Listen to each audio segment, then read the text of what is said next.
All right, so this is chapter 2, which involves quite a bit of math and how we deal with numbers in chemistry, and then also how we can go between different units of different things. So I just want to make a note that 2.2 is going to be presented before 2.1, and then 2.1 will be between 2.2 and 2.3.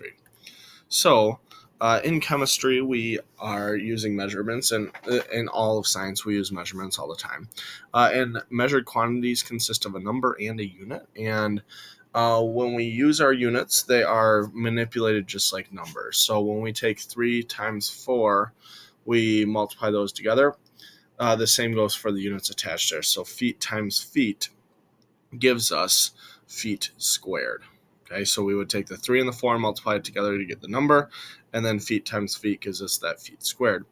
When we say that maybe we traveled 350 miles in 7 hours, we can take the 350 divided by the 7 to get 50 miles per 1 hour, and so we could abbreviate that as 50 miles per hour. Now, when we think about numbers in chemistry, we think about what are called significant figures, or sig figs. And the reason we have sig figs is because every measurement includes some bit of uncertainty, meaning that we can be certain to a certain point of the number, and then that last number is estimated, because you might read it a little bit different than your lab partner, who might read it a little bit differently than me, or that balance might measure it just slightly different than the balance next to it. But for the most part, the first part of the measurement should all be the same no matter who's reading it. That last digit, though, is where we start to get some uncertainty. And so when we record all those digits, we call those our sig figs. Now, the more number of sig figs we have, the more certainty we have. If you can be more certain, it means that we are a lot more precise. And so if we take a look here, for most of us, when we use our graduated cylinder, we would all be able to tell you that it's at least 20, and then we'd be able to tell you it's at least 21. Now, between 21 and 22, that's where you might have a little bit of difference between your lab partner and me, or someone around you. So we know for sure that it's 21 milliliters, but I might read that as 21.7 milliliters. Your partner may read it as 21.6 milliliters. You may read it as 21.8 milliliters. And if you take a look there, the 21 is all certain. We are very sure of that. But then that last mark is a little bit different. And so these are our uncertain terms there. But all three of those are considered our sig figs. And we're going to talk about the rules for those in just a little bit. Here's why we care about sig figs and certainty, is because different instruments have different degrees of certainty. We have balances that go all the way out to 4 past the decimal. Those cost thousands of dollars. And then there are balances you can buy that just go 1 past the decimal, and those can be sold for maybe $50. So there's quite a bit of difference in how much precision you have in an instrument. And so if we take a look here, these thermometers look very similar to one another, but they have a different degree of certainty. So if we take a look at the left one, between these big divisions, there's only 1 degree Celsius of difference. And then that means that each one of these little lines is 0.1 degrees Celsius. So each little line, we would be able to be certain there by measuring at least 32, and it's not quite 33 there.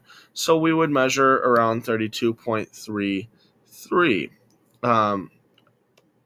And so over on the right-hand side, these big divisions is 10, making these little divisions only 1 degree Celsius.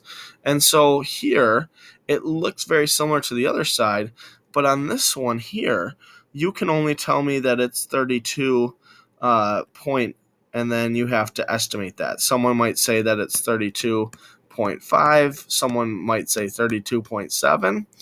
All of those would be valid on this piece of equipment, but on the left-hand side, if someone said 32.5, you're definitely wrong. And the reason for that is 32.5 would mean that line had to come all the way up here, and it doesn't.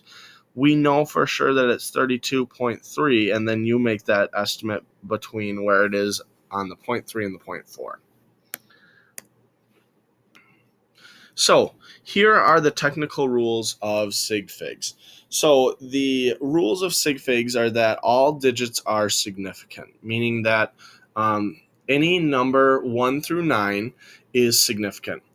Zeros that are used to place the decimal point are not significant. Okay, and the zeros is where people struggle to find the difference. So zeros which come before digits are not significant, meaning if you have zeros that are placing numbers back in a decimal, those zeros are not significant. Your significant figures don't start until you get to your first non-zero number. Zeros which follow digits without a decimal place are also not significant. So you can see here we have those 3 zeros, and these 3 zeros are not significant. There is not a decimal place there. Technically, that's where the decimal lies, but there's not a decimal place there. And so without a decimal, that's really just telling me that you have 258,000 whatever. Now, if there is a decimal in a number, any zero which follows a digit, meaning 1 through 9, is significant. So this 50.00, this has 4 sig figs there. You've got the 5, and then all those zeros are significant as well. Up here in this previous example, if I were to put a decimal here, that now turns that into 6 sig figs, because you've got the 2, 5, and 8, and then those 3 zeros, because there's a decimal there now, those do become significant again. And then the last one, any zeros which are placed between digits, meaning placed between numbers 1 through 9, are significant. And the reason for that is there's a big difference between 1,008 and 18. So you cannot just count these zeros out there. Those actually matter to the number. So there is a helpful trick to sometimes remember this. The saying is dot start left, not start right. So if there is a decimal or a dot, you're going to start counting at your furthest left non-zero number, and you're going to count going to the right. So you see a dot, you're going to start on the left. So I see a dot, I start at my furthest left non-zero number, which would be the 1 in this case, and I'm going to count until I get to the very end of the number. So I get to the end of the number after counting 5 numbers. Now this next one, you've got a decimal there, and so I'm going to start on the furthest left non-zero number. So these zeros I'm not going to count to the far left, but I am going to start at the 5, and I'm going to count all the rest of the numbers. This 0 is significant. That 0 tells me that I have the 5, 2, 3 precise with the 0 there is my estimated. So 4 for that one. And then this one here, that decimal makes a big difference. And with that decimal there, you are going to start here at those 6, and you're going to count to the right. There are 6 total numbers there, so you have 6 sig figs.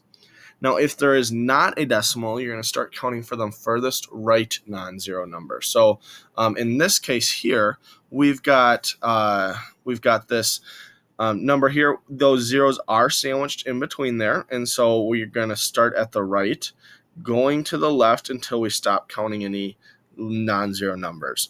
In our next one, the first non-zero number here would be that 7. So we're going to start at the 7, count to the left, and we get 3 numbers. And then the same thing here with that last example. The last example, these numbers are pretty much the same, but they have very different number of sig figs, and it all matters because of that lack of the decimal point. So I want you to practice counting sig figs here. For each of the quantities, I want you to underline the zeros that are significant. So anytime you see a 0, underline it. If it is significant, not all zeros are going to get underlined, just the ones that follow the rules, and then determine the number of sig figs in each quantity.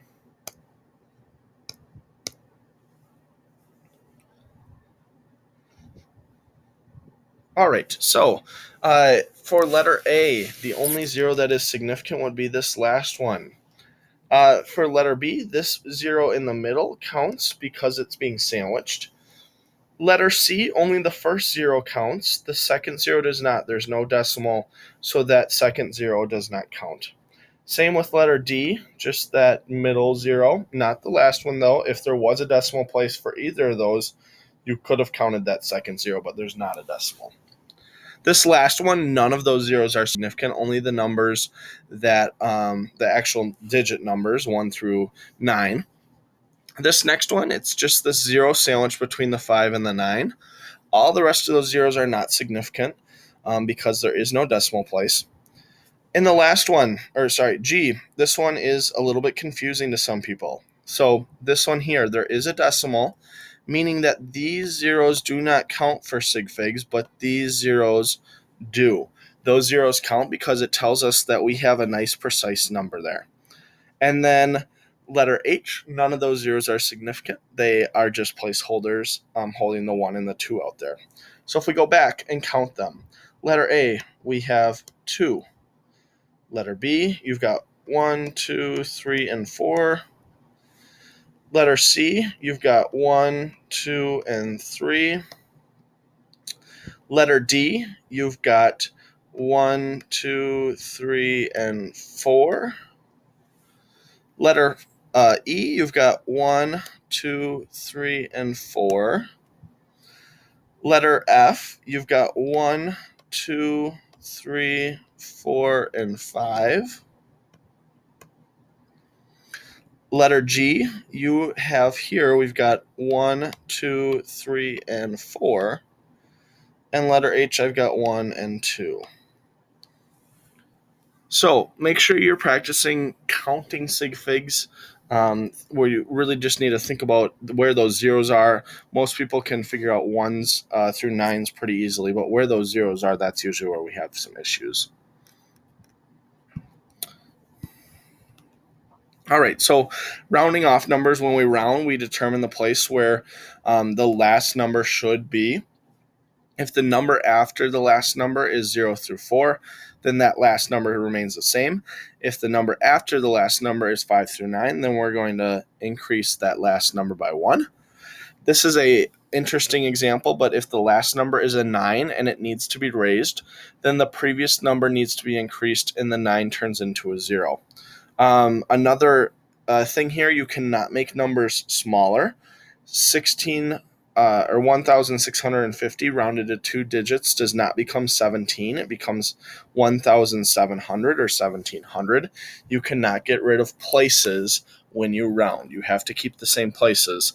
The only thing that can change would be that last number that you want to round to. So if we take a look here, 164 rounded to 2 sig figs would be 160. 6 would be the last number we want to include. And so you can see that vertical orange line, 164. That vertical orange line shows me where I want to cut it off. So the 1 to the left will be my last number, and the 1 to the right will be the number that I take a look at to see if it gets rounded. So that one, the 4 is just replaced with a 0 to hold the number the same. 9.215 or 9.215, rounded to 3 sig figs would be 9.22. We are going to keep that 1 as kind of that last place. If we look right after the 1, we have a 5, and the 5 tells us that the 1 needs to be raised by 1 to be 2. So it's going to be 9.22 at that case. The last one, 3.1597, rounded to 4 sig figs, is 3.160. So the 9 is the last number, and the 7 after that 9 indicates that the 9 needs to be raised by 1.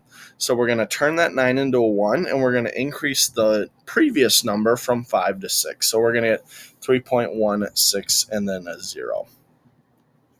So for each of the following quantities, I want you to round the numbers to the specified number of sig figs. The numbers are slightly different than problem 1, so they look pretty similar, but they are not the exact same. So don't rely on problem 1's notes to help you with this one.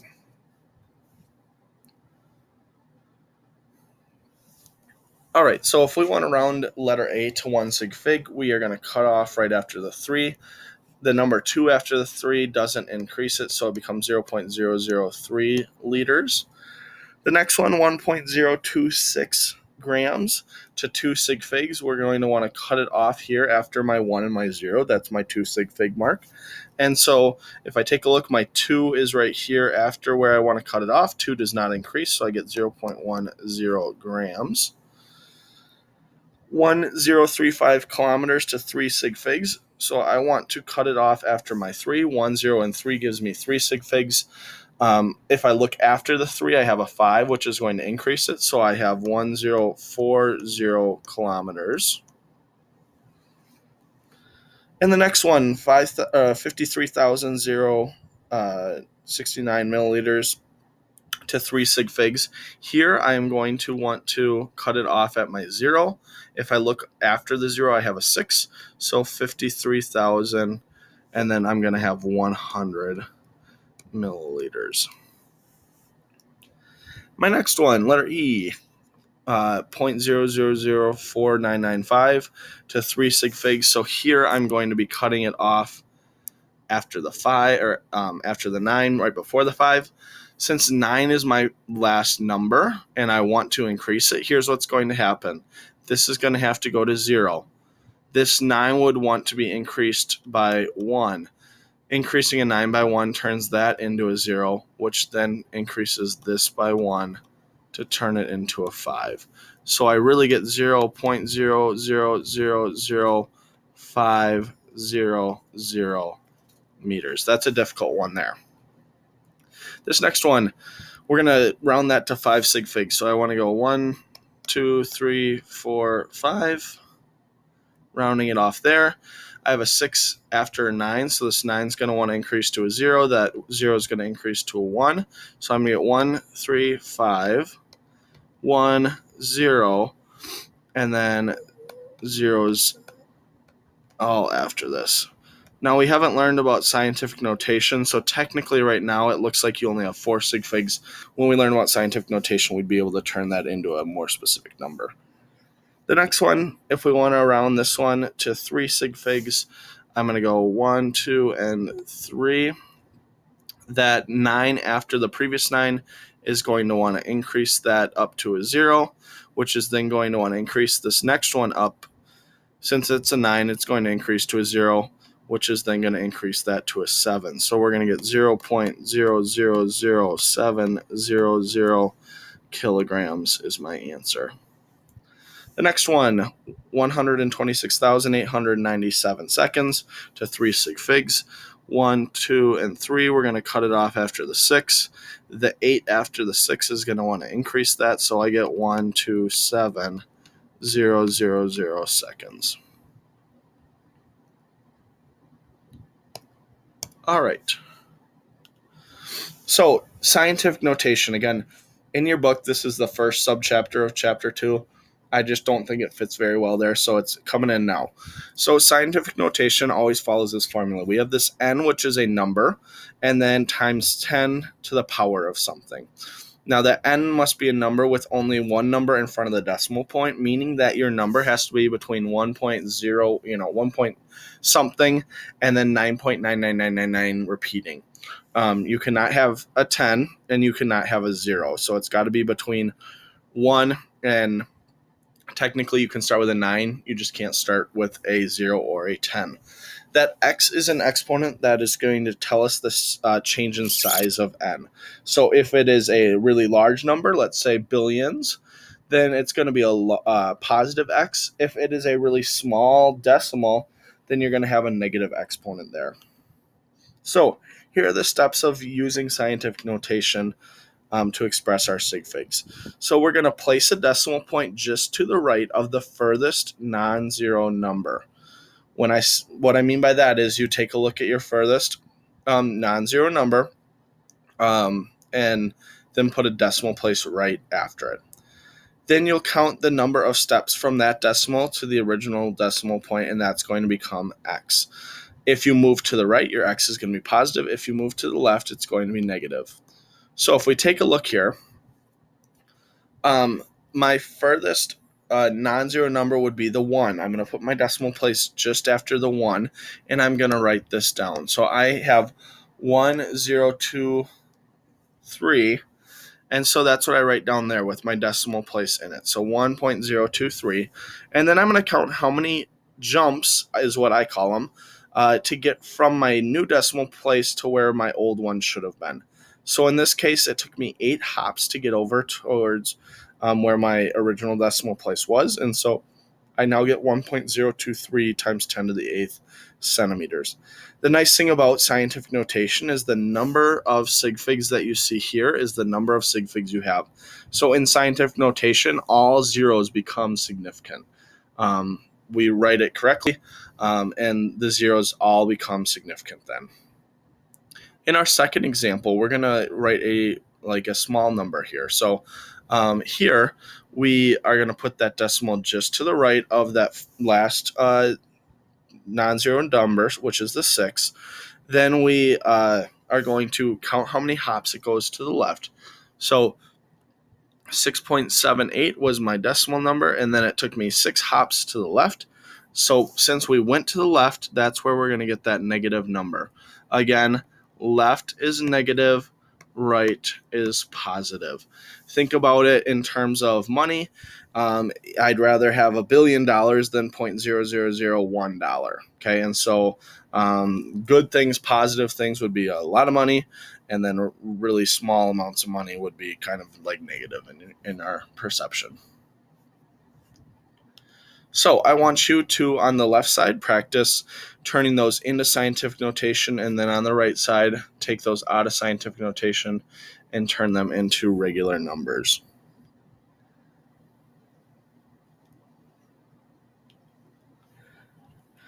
All right, so for letter A, we are going to be placing a decimal right after the 3. And so that decimal right after the 3, I'm going to write down 3.2. And then I got to count my hops, 1, 2, 3 to the left. So times 10 to the negative 3 liters. Again, because I went to the left, I'm going to have a negative exponent. This next one, I'm going to put a decimal right after the 1. So I get 1.026. And then I've got to count my jumps. I'm going 1 to the left. So times 10 to the negative 1 grams. This one here, I'm going to put my decimal place after the 1. Now we have to determine, are those zeros significant? Well, this 0 is significant. This one is not significant. So I'm going to write down 1.07. I don't want to include that last 0 because it's not significant. There's no decimal place in that original number. So that 0 is not significant. Then I'm going to count my hops. So I got 1, 2, and 3 to go to where I came from. So I get a positive 3 kilometers. And then this last one, I'm going to put a decimal between my 5 and 3, so 5.3, and then times 10, and we're going to go 1, 2, 3, 4, times 10 to the 4th milliliters. Now this next example, what I need to do here is I need to, usually I first write down what my number used to be, and then I'm going to do my hops. So to the negative 5, I go 1, 2, 3, 4, 5. That's my new decimal place. And then I fill these those empty jumps in with zeros. So if you already have a number in it, then that doesn't get a 0. But if you do have any empty hops, those get zeros. So my real answer here is 0.000045. And you still have to include these zeros because those were part of my scientific notation, and then a little unit of meters. This next one's going to be kind of a pain in the butt. I have 1.35, and now I need to do 11 hops. So 1, 2, 3, 4, 5, 6, 7, 8, 9, 10, 11. I'm going to put zeros in on any of those empty hops. So 1, 2, 3, 4, 5, 6, 7, 8, 9.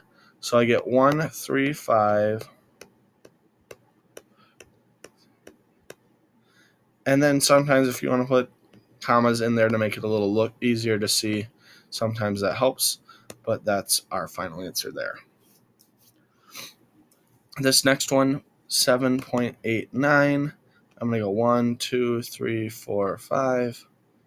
1, 2, 3, 4. So 0.0000789 kilograms. And then this last one, 8.4. And I'm going to go 1, 2, 3, 4.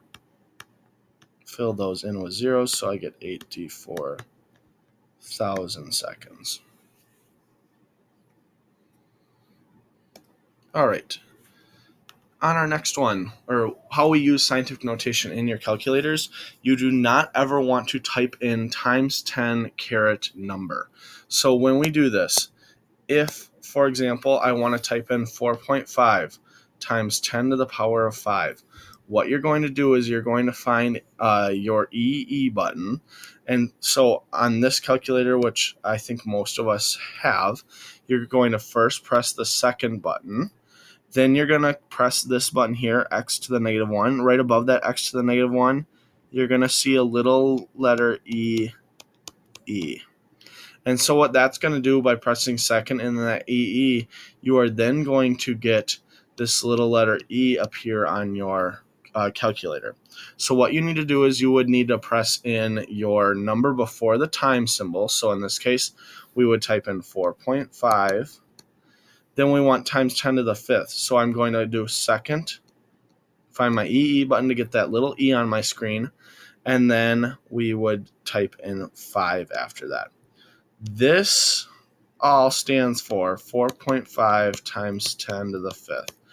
Never ever use times, 10, and power or caret. Okay, never ever use that. You always need to find that EE button. In some of your other models, here they are. Some of them have a times 10 to the exponent button. This one has an exponent as well.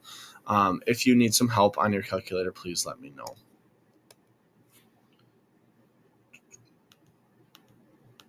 All right, so rules for sig figs and calculations. Multiplication and division, I have found students do a lot better on than subtraction and addition. So for multiplication and division, you go to the same number of sig figs as there are in the measurement with the fewest number of sig figs. So in this case here, I have 9.2 times 6.8 times 0.3744. This number here is what I'll get in my calculator when I multiply those together. When we're doing multiplication or division, you're looking for how many number of sig figs you have. So in this case, 9.2 is 2 sig figs. 6.8 is 2 sig figs. 0.3744, this is 4 sig figs. And so we are limited to 2 sig figs in our answer. That means I'm going to have to cut it off after the 23. I look at my 23. My next number is a 4. That 4 is going to keep it the same, so I'm going to get 23 centimeters cubed.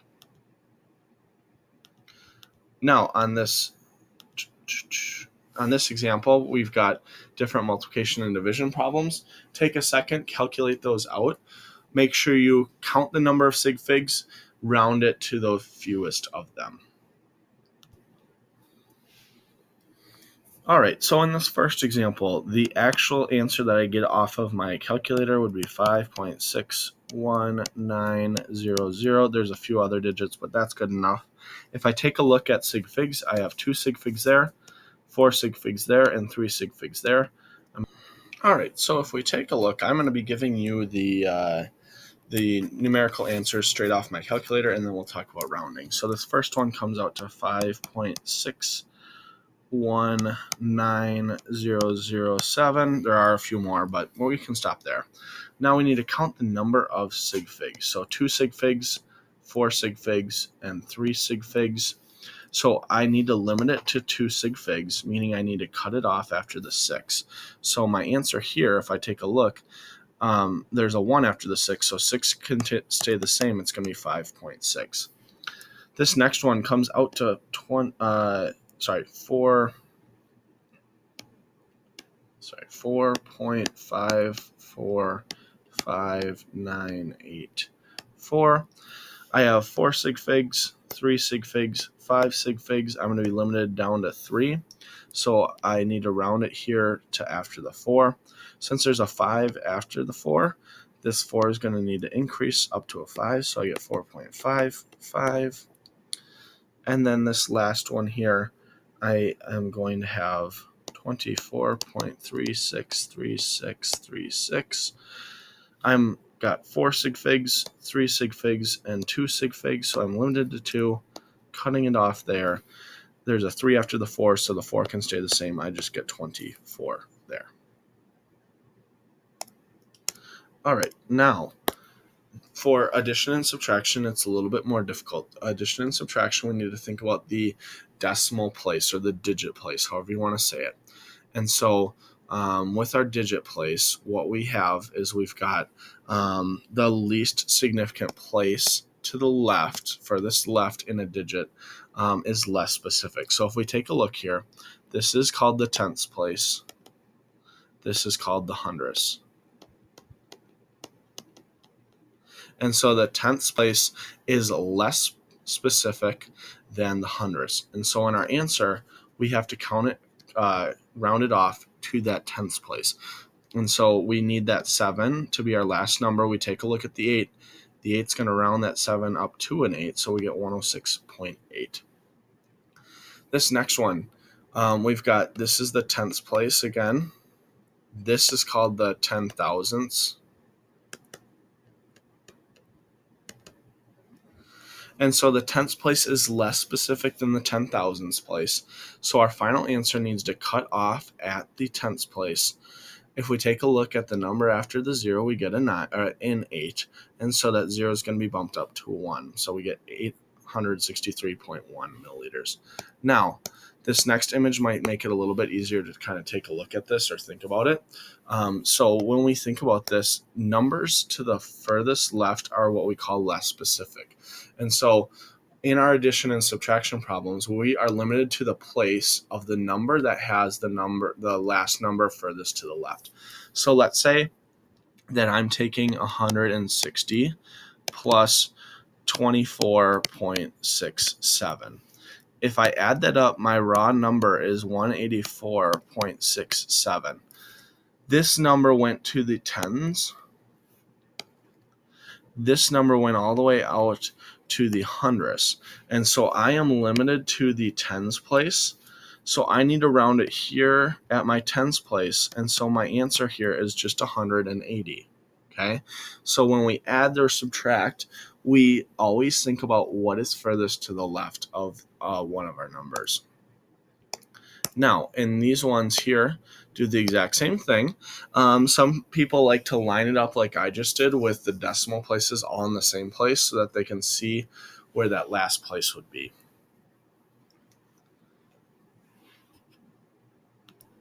All right, so this first one numerically comes out to 28.85. If we take a look at our decimal places, this is called our hundredths place. This is our tenths place, and that's also our tenths place. So we're going to be limited to the tenths place. Tenths place is right here with this 8. If I take a look, this 5 is going to bump this 8 up, and so we're going to get 28.9 is our answer there. This next one numerically, I'm going to get 16.5439. If we take a look, this is called the thousandths place, 3 past the decimal. This is our tenths place, just 1 past the decimal. And this is called our 10,000ths, which is 4 past the decimal. We want to round this one to our tenths place because that's the least specific. So if I cut it off there, the 4 does not bump the 5 up, so I get 16.5. And then this last one, my numerical answer is 501.8. And so in this case, if we take a look, I've got the tens place, I've got the ones place, and I've got the tenths place. The least significant would be my tens place. So I want to round it off here. And so I get 500, but that doesn't tell you that that 0 is significant. And so what I would want to do to tell you that that 0 is significant is I would want to do a little bit of scientific notation. And so I'm going to get 5.0 to show that that is significant times 10. And then if we take a look, it takes me 2 jumps to get back to normal. So times 10 to the 2. This one's kind of unique in the case that we want to show that that 0 is significant, but not that second 0. All right, so rules for significant figures and calculations. So for multiple step calculations where you might have addition, subtraction, and multiplication and division, what you should do is that at the end of each step, you should evaluate the number of significant figures. in decimal places that you're going to need. And I would recommend kind of keeping all your numbers around as much as you can, but always think to yourself, all right, after that process, what do I have to round it to? And so what you're typically going to see me do is you're typically going to see a vertical line in my calculations, and that's going to kind of show you where I'm cutting off that rounded number. Okay, we want to try to always hold as many places in our calculator as we can. You always want to keep one digit beyond that last sig fig for sure, but I would always recommend, if you can, try to keep them going in your calculator. But always just think about, okay, after this step, where would my number be rounded to? And then after the next step, how would that be affected? So if I take a look and I have 1.2345 plus 1.230, this is an addition problem, and my addition problem here is going to be limited to 3 past the decimal. So I get 2.464 and then a 5. I want to keep that 5 around, but I need to realize that my number, significant figure-wise, actually ends here with that 4. So then when I go to take that number times 2,000, because that's what my original problem asked me to do, I'm going to get 4,929 with a bunch of zeros after it. When I think about this, my number here needs to stop right there at the zeros place, because I have 4 sig figs and 5 sig figs, and this is a multiplication problem, so I'm going to go with the 4 sig figs. So 4 sig figs, I'm going to cut it off there. I technically could have wrote this as 4,929 and left it like that. That is totally fine there, but you can also write it in scientific notation. So the last thing we have to talk about are exact numbers. Exact numbers have no uncertainty associated with them, and these exact numbers are usually with our conversions. So like 1,000 milligrams to 1 gram, you may look at that and say, okay, each of those has just 1 sig fig. And so if you try to use those in your calculations, you might think, oh, I got to limit my whole answer to 1 sig fig. No, that's not the case. If they are exact numbers with counting, or they're exact, then they will not limit the number of sig figs. You should not use exact numbers like these in your calculations for significant figures. Obviously, use the numbers where they belong, but you should not use those just a 1 sig fig for your final answer. So I want you to practice these 2 multi-step sig fig problems. The first one, we're going to take 16.3521 minus 1.448 and then divide it by 7.085. And then the next one, we're going to take 4.8 times 10 to the 4th divided by 1,000, and then we're going to divide that number by 11.50. This 1,000 is an exact number there, so please keep that 1,000 there as an exact number, and then use that for the next one. So that, again, that 1,000, please don't just use 1 sig fig. All right, so if we take a look at our answer here, you get on the top, you get 14.904, and then we're going to cut it off at that 4 because we have 3 past the decimal for a subtraction problem. So we're limited to that 0.904, and then we're going to divide it by 7.085. Our final answer can only have 4 sig figs because that second calculation was division, and division has to do with the number of sig figs. And so we had 5 on the top and 4 sig figs on the bottom. So our final answer needs to just be in those 4 sig figs, so 2.104. This next one there, you are going to get 4.8 times 10 to the 4th divided by 1,000. Again, we're going to keep that 1,000 as an exact number. And so we get 48.0. And then we're going to divide that by 11.55. And so again, this second problem was division. And so we are going to be limited there to our 3 sig figs because 48.0 has 3 and 11.55 has 4. So we're limited down to the lower of the two, which is 4.16. All right, the next thing that we have to do is we have to talk about different units that we're dealing with, especially in the metric or the what's sometimes called the SI unit of the the units. And so these are the standard units of measurement for different quantities or dimensions. So mass would be technically the standard unit would be a kilogram. The base unit would be a gram, but the standard unit is a kilogram. Length would be the meter. Time is seconds. Temperature is Kelvin. Electric current, you've probably heard of amps in electricity. So ampere is the electric current. We'll talk about mole in the next chapter. And then if we want to talk about how bright something is, it's candela. Now, we won't use most of those. We're really going to kind of use like meter, liter, gram, and then we'll get into mole eventually. So to make numbers larger or smaller, we're going to use prefixes, and the prefixes go in front of the word or the abbreviation, and they change how much we have. So let's say that we have 5 kilometers. 5 kilometers tells me that I have 5,000 meters. Okay, kilo means that I have 1,000 more. 5 times 1,000 gives me 5,000 meters. Let's say that I have 20 centimeters. 20 centimeters is smaller than a meter. Okay, so we need to have a decimal.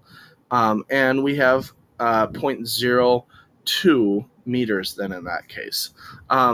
I always just think back to the more common ones. So kilo, there's 1,000 things inside of a kilo. Hecto and deca are not as common, but hecto is 100, deca is 10. And then deci is not super common either, but deci is, there are 10 deci somethings in a base unit. So there's like 10 deciliters in a liter. Centimeter and millimeter, I always think about on a ruler. So there's 10 centimeters 100 centimeters in a meter. That's how I always think about that one. And then millimeter, I always think about there's 1,000 millimeters in a meter, or 1,000 milligrams in a gram, or 1,000 milliliters in a liter. That's how I always remember those. You have to have those ones in bold memorized between kilo and milli. So kilo, hecto, deca, deci, centi, and milli need to be memorized. So for length, the definition of length is the measurement of how far 2 points are from each other. The base unit for length in the metric system is meter. There's 100 centimeters in a meter. There are 10 millimeters in a centimeter, so therefore there's 1,000 millimeters in a meter. There's 1,000 meters in a kilometer. Those are some of the most common measurements of length there. To find area is the two-dimensional space that something covers. So here, the screen square system, you have 2 centimeters and 4 centimeters. So 2 centimeters by 4 centimeters gets us 8 centimeters. Now, mass is the measurement of how much matter there is in an object. Mass is slightly different than weight. Weight is the effect that gravity has on an object. So we're going to use mass. Please try to keep your language to mass if you can. We don't deal with weight in chemistry for the most part. We're almost always dealing with mass, so try to keep it there. And the base unit for mass is gram. So a gram is really, really, really small. It's not a ton of stuff in a gram. So technically, the unit that we use most often, like in like large amounts, would be a kilogram, but gram is the one that we use for most of our calculations. And then the last thing is volume. Volume is the amount of space an object takes up.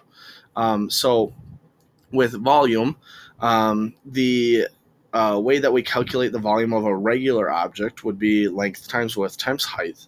And the most important equivalent that you have on your constants sheet, your equation constant sheet, 1 milliliter equals a centimeter cubed. So if you can calculate the volume of an object in centimeters cubed, you can take that and tell me that it's milliliters as well, or vice versa. Here are just some different pieces of volumetric glassware that we use in the lab. So beakers are not super specific.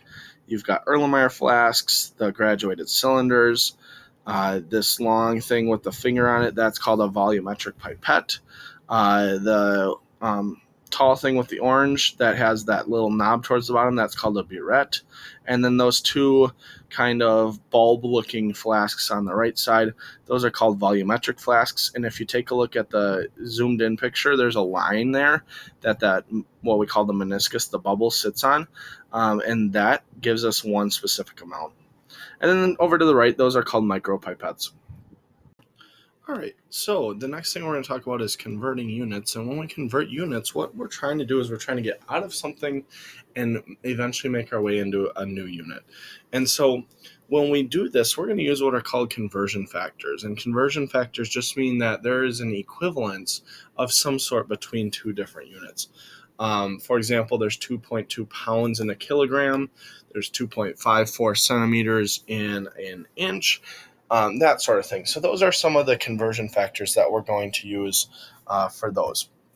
Now, how we go about doing this is that the fact that units that are on the top can cancel on units that are on the bottom. So we're always going to set up they're conversion factors, but they look like fractions.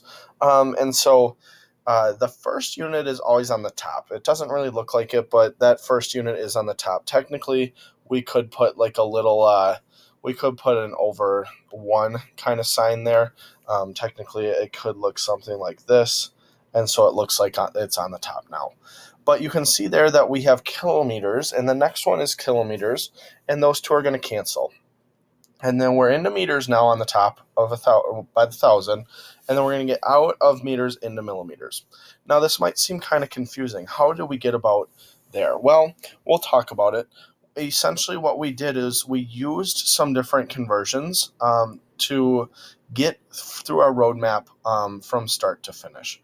And so what we need to do is we need to be able to use these conversion factors that are provided to you as well as the ones that you need to memorize. So those top ones, those are ones that are on your equation sheet. You'll see there's plenty of conversions on the first line, and then the second line is temperature conversions there. Now, you will need to memorize the metric conversions from kilo to milli, and one way that you can do that is by using this saying. So, King Henry died by drinking chocolate milk. King stands for kilo, Henry is hecto, deca is died. Then the B stands for base, and there are 3 base units that we use. We use meters, liters, and grams. Then we've got drinking is deci, chocolate is centi, and milk is milli. The way that I tell my students to remember deci being smaller is it always sounds like deci kind of sounds like a baby like term, like deci, deci, deci, and so I always think that that's smaller there. So there are 1,000 meters in a kilometer. There would be 100 meters in a hectometer. There would be 10 meters in a decameter. There would be 10 decimeters in a meter. There would be 100 centimeters in a meter, and there's 100 millimeters in a meter. 1,000 millimeters in a meter. So that's how those go about. You will have to memorize those, but the top ones will be given to you. Now, the question you always need to ask yourself is, how can I get from where I am starting to where I need to go? One thing I want to point out is that when we think about where we're getting started, sometimes a question will have a bunch of different numbers with different units attached to it. You always want to start with the unit that has a single unit. So you would want to start with something that just has maybe a distance or a time or volume, that sort of thing, or a mass. You don't want to start with something that has 2 units in it. So if you take a look at 5.5 grams per centimeters cubed, that there is actually a conversion factor, which we'll talk about here in just a sec. The next thing would be to take a look at that formula sheet that you're given, or think about those metric conversions, and think about how you can get from where we are starting to where we want to go. The next thing would be to write down a roadmap to figure out how you're going to get there. So, do as many steps as you need to in your roadmap to get from start to finish. Now, each of those arrows in that roadmap are going to represent a fraction. So every time you are going from one unit to another, that's where you're going to need that fraction. And whatever you're trying to get out of is going to be on the bottom, and whatever you're trying to get into is on the top. think about it kind of like a human body. Things come out on our bottom and things come into our body at the top. So we always want to move out of old units on the bottom and into new units on the top. Set up those conversions so that we are able to cancel out. And so what are these conversions? Well, we can always write them one of two ways. If I say that 1 inch is equal to 2.54 centimeters, you can write it one of two ways. You can either write it with 1 inch on top and 2.54 centimeters on the bottom, or 2.54 centimeters on the top and 1 inch on the bottom. You're going to use it whichever way you need to in order to cancel it. So let's say I'm trying to get out of centimeters into inches. You'd want to use the first example because you're going to cancel centimeters and end up in inches. Now, when you go about doing this with your calculator, anything on the top gets multiplied and anything on the bottom gets divided. So you're always going to need a multiplication sign with anything on the top. Never forget your first number, okay? That's one thing that I've seen students forget. They forget their first number that they're starting with. So multiply that by anything on the top and then divide it by anything on the bottom of any of the fractions. You don't have to include ones. Ones don't do anything to your calculation. So I usually don't do that in my calculator. So conversion factors can also be in word problems. You're going to look for the words in every or per to tell you what numbers and units are related to one another. So if the sentence said the medication contains 15 grams of morphine per liter of solution, we've got 15 grams of morphine in 1 liter of solution. So the equivalence there is 1 liter to 15 grams. You can use that conversion one of two ways if you need to. And then you also may see a unit with a dash between two units.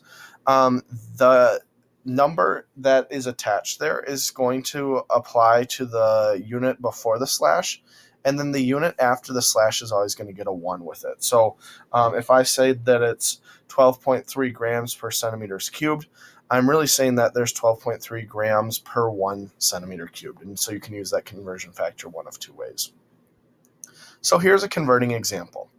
The height of the Angel Falls is 3,212 feet. I want you to express this in quantity of kilometers. So here, I know I'm starting in feet, and then I'm given some different conversion factors.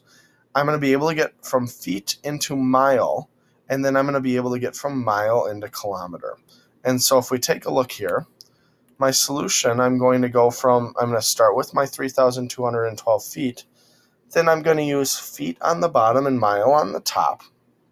And then I'm going to use mile on the bottom and kilometers on the top. So if we take a look at what that looks like, feet cancel, the miles cancel again because top and then bottom, and we're left with kilometers as our last unit. And that's what we wanted our answer in.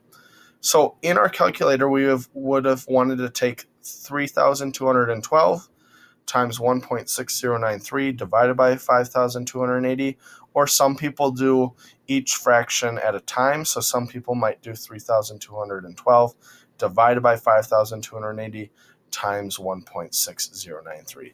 The important thing that when you use your calculator, anything on the top needs a multiply sign in front of it, and anything on the bottom needs a divide sign in front of it. So we're trying to figure out how much it's going to cost to wire a stereo equipment. So we need 325 centimeters of speaker wire, and that speaker wire sells for 15 cents per foot, or $0.15 per feet. We're going to try to figure out what's the price of that wire. So we're going to start here in centimeters. We need to take those centimeters and go to inches. Inches into feet, that's a common one that you're going to need to know. And then feet into dollars using that conversion from the problem. So this is what it looks like. You're starting there with 325 centimeters, and then we're going to go into out of centimeters and into inches using that first conversion factor. And then we know that there's 12 inches in a foot. And then our problem there tells us that it's 15 cents per foot, so $0.15 per foot. And so everything cancels except for dollars, which is perfect. And so in our calculator, this is what I would have done. I would have taken 325 times 0.15 divided by 2.54 divided by 12. Converting units of mass. This this is just another problem. It has nothing really to do with maths in particular, but many international computer communications are carried across the ocean floor. And if a cable of optical fiber weighs 4.14 times 10 to the negative third pounds per meter, what is the mass in kilograms of a cable from New York to Paris? The distance from New York to Paris is 8.94 times 10 to the third kilometers. So here, what I want you to notice is that the unit to get out of distance and into weight or mass is going to be that 7.14 times 10 to the negative third pounds per meter. So we need to be in meters in order to get into mass. So we got to get out of kilometers into meters, because that's going to be the useful one in our problem right here. This is our useful one to get us out of distance and into mass. So we're going to go from kilometers into meters. Then we can go from meters into pounds using that conversion factor there. And then out of pounds into kilograms using one off of our conversion sheet. So this is what it looks like. We're starting there with our distance. We're going to get our distance out of kilometers into meters, then out of meters into pounds using that conversion factor from our problem here. And then we're going to get out of pounds into kilograms using the one off of our conversion sheet, so 2.2 pounds per kilograms. If we take a look here, kilometers cancels. We're into meters now. Meters cancels. We're into pounds now. Pounds cancel. We're into kilograms, and that's what we want in our answer there. Now, please remember that when we use our calculators for scientific notation, you need to find that EE button in order to give us that answer there. All right, next up is percent. So percent is defined as the amount of something per 100. If we say that the solution is made of 99 or 98% water, that means we have 98 grams of water in 100 grams of the solution. If I say that the bag of M&Ms contains 25% yellow M&Ms, that tells me I have 25 yellow M&Ms per 100 M&Ms overall. Okay, so percents always need to add up to 100. That's how it works there. So in this first example, that would mean you have 2 grams of something else to make that solution. And in the next example, you would have 75 non-yellow M&Ms per 100. So to find percent, you must take the part in question, meaning what are we actually looking for? What do we care about? And you're going to divide it by the total parts and multiply it by 100. So if my question was, what is the percent by volume of a solution prepared by adding water to 30 milliliters of isopropyl alcohol until the volume of the total solution is 600 milliliters? This one here, we're going to take our 30 milliliters divided by 600 and multiply it by 100. And so we get 5% there. So 30 divided by 600 times 100, and we're going to get 5%. Now, percents as conversions, we can use these as conversion factors. So if I say that the steel was 8.18% chromium, that means that really I have 8.18 grams of chromium per 100 grams of steel. That's how you can think about it there. So if I have 55 grams of steel and I want to figure out chromium, I'm going to take that 55 grams. I'm going to cancel out those units. We're going to get out of grams of steel and into grams of chromium. And so I have about 5.4 grams there. We can also change percents into decimals by taking the decimal and dividing it by 100. The percent and dividing it by 100. So you can see here 99.9% turns into a decimal of 0.999. 51.44 turns into 0.5144. The smaller we go, the more zeros you're going to have between the decimal and your first number. So 3.95% is 0.0395 and 0.587 is 0.00587. So you can see that percents as decimals there. The next thing we should talk about is temperature. Now, thermal energy is the measurement of how much motion particles have. Heat is technically the transfer of that energy, so those two are often misled. Thermal energy is how much they're moving, and heat is technically the transfer of that energy. And then temperature is just the average measurement of thermal energy. Now, there's 3 main temperature scales. There's Fahrenheit, Celsius, and Kelvin. Fahrenheit is what we use here in the US. Celsius is based off of water, and Kelvin is based off of the motion of particles. So Kelvin is probably the most useful one because there's never a negative number in Kelvin. 0 is when all particles stop. That is what we call absolute zero. Now, Celsius, again, is the freezing and the boiling points of water. It freezes at 0, it boils at 100. And then Fahrenheit is the most commonly used one in the US. It is kind of all over the place. Water freezes at 32 and boils at 212. So not easy numbers there, but Kelvin is going to be the most common one that we're going to use. Now, here's how we go between them. If we've got the equations on your useful document sheet, so you don't have to memorize them, but to go from temperature in Kelvin to temperature in Celsius to temperature in Kelvin, that's going to be the most common one. You're going to add 273.15. So if I said that it was 15 degrees Celsius and I want to go to Kelvin, I'm going to add 273.15, and there I will get 288.15 Kelvin. You will have to convert between Celsius and Fahrenheit, or Fahrenheit and Celsius, or get all the way to Kelvin. Again, those equations are on your equation sheet up towards the middle top. And that's it. And so the last thing here would be density. With density, the equation for density is mass over volume. The way I always remember that it's mass over volume is it looks like a broken heart. So this doesn't look like a broken heart. That just looks like a pointy down towards the M, but here it kind of looks like you broke the heart, M over V. Now, the most common units of density would be grams per centimeters cubed or grams per milliliter. And this is a physical property, and it changes based on temperature and pressure. Now, we can use density as a conversion factor. If I tell you that we had 5 grams per centimeters cubed, that technically could be 5 grams per 1 centimeter cubed, or 1 centimeter cubed per 5 grams, something like that. All right, so I would break this problem into two. We're going to try to find the density expressed in grams per centimeters cubed. So what we're going to do here is we are going to find our mass, and then we're also going to find our volume. So for our mass, we want to get it out of milligrams and into grams. So mass is going to go from milligrams to grams, and there are 1,000 milligrams in 1 gram. That's the equivalence there. So find your mass, set that number aside, and then come on over and we're going to figure out our volume. Now for volume, we want to be in centimeters cubed.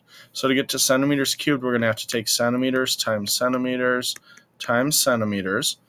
Now all of our side lengths are in millimeters right now, so we need to take those millimeters and turn them into centimeters. And then we're going to have to do that for 3 different side lengths. And then we're going to take the centimeters times centimeters times centimeters to get centimeters cubed.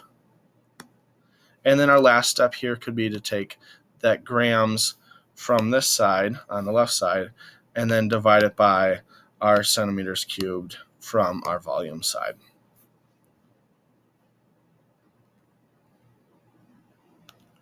All right, so here's what that looks like. So we're going to take that 1.49 times 10 to the third divided by 1,000 milligrams. That's how you could look at this as well. 1,000 milligrams per 1 gram. It works like that as well. So really this sample weighs 1.49 grams.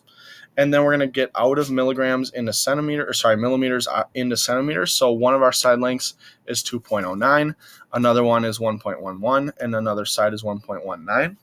We're going to multiply those all together to get a volume of 2.79 centimeters cubed. So we're going to use that volume and the mass. And we're going to take our mass on top and our volume on the bottom and take mass divided by volume. And our density of lithium is 0.54 grams per centimeters cubed.